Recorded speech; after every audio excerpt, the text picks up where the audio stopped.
भाजपचे मध्य प्रदेशमधील ज्येष्ठ नेते आणि सरकारमधील नगरविकास व गृहनिर्माण मंत्री कैलाश विजयवर्गीय यांनी गुरुवारी केलेल्या एका विधानामुळे वाद निर्माण झालाय।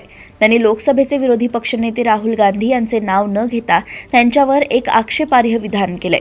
विजयवर्गीय यांनी म्हटलंय की विरोधी पक्षनेता आपल्या बहिणीचा जाहीर मुका घेतो, त्यांच्यात संस्काराची कमतरता आहे। जो आपल्या तरुण मुलीला किंवा बहिणीला अशा पद्धतीने सार्वजनिक ठिकाणी किस करत असेल, यांच्या संस्काराचा अभाव आहे। त्यांचे संस्कार विदेशी आहेत, भारतात फक्त आपलेच संस्कार चालणार। कैलाश विजयवर्गीय यांच्या या विधानानंतर काँग्रेस पार्टीने जोरदार प्रत्युत्तर दिले। काँग्रेसचे प्रवक्ते अभिनव बरोलिया यांनी म्हटलंय की त्यांनी महिलांच्या कपड्यांवरून अश्लाघ्य विधान केलंय। यावरून त्यांची मानसिकता दिसून येते। त्यांनी राजकीय शिष्टाचार मोडला असून त्यांचा अवमान केलाय।